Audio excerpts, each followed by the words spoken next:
صاحب هم لاړو ما ویل زور دی یو شعر ویم یو دوه منټه ودرېږه بیا به ځي چې د مینې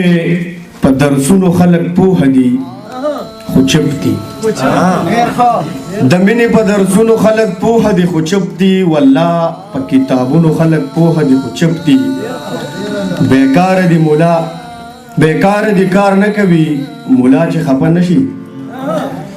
بیکار دی کار نه کوي مولا چې خفه نشي ای ستا په تعویذونو خلک پوهه دي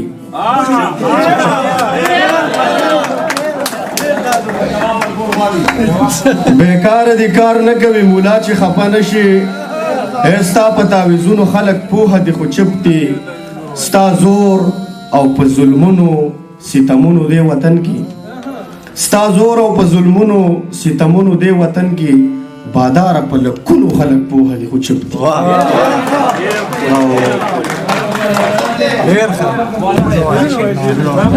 د مختصر نه اوږدې ته لاړې واوړېدلې حاجي صاحب د مختصر نه اوږدې ته لاړې واوړېدلې او لالي دا کومې قیسې ته لاړې واوړېدلې د یار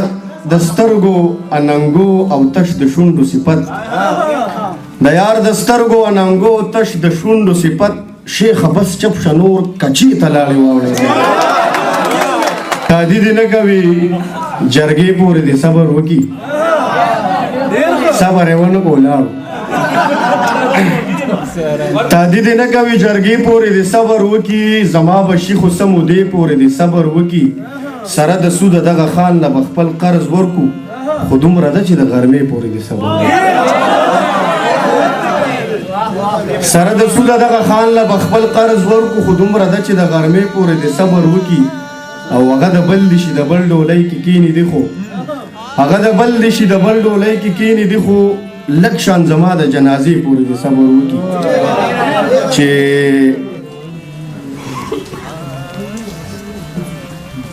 د وخت د مینې د درسونو نه ډېر څه سړي ته زده شي د مینې د درسونو نه ډېر څه سړي ته زده شي او والله د کتابونو نه ډېر څه سړي ته زده شي او د وخت مهربانۍ به دې د هېڅ نه خبر نه کي د وخت د ګزارونو نه ډېر څه سړي ته زده شي د وخت مهربانۍ به دې د هېڅ نه خبر نه کي د وخت د ګزارونو نه ډېر څه سړي ته زده شي او د تورو او ټوپکو جنګ خو هسې په نوم جنګ وي د تورو او ټوپکو جنګ خو هسې په نوم جنګ وي د سترګو د جنګونو نه ډېر څه سړي ته زده شي چې د الفت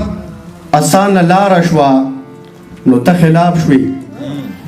چې د الفت اسانه لاره شوه نو ته خلاف شوې او چې زمانه مې طرفداره شوه نو ته خلاف شوې وخته هغه چې زما هیڅ نه وه نو ته زما وې وخته هغه چې زما یاره شوه نو ته خلاف شوې د زمانو ستړی د مشم پکې د زمانو ستړی د مشم پکې غېږه د سمه د دمې ځای دی او تادي د بیرته تللو ولې کوې زی به راځه مړې نږدې ځای دی د جانان کور راته معلوم نه دی خو دومره خبر یم چې د دې ځای دی او یا دا چې اخري به کړو چې بلکې د دې نه یو دوم شعرونه به نور هم لیکم چې قسم په خدای د مرګ د خولې نه روغ راووتمه قسم په خدای د مرګ د خولې نه روغ راووتمه او د محبت د سرې لمبې نه روغ راووتمه لکه یوسف مې په لمنه داغ ونه لګېدو لکه یوسف د زلیخې نه روغ راووتمه یو د اخرې غزل به کو چې دا نشې نورې پرېږدمه سړی کېږم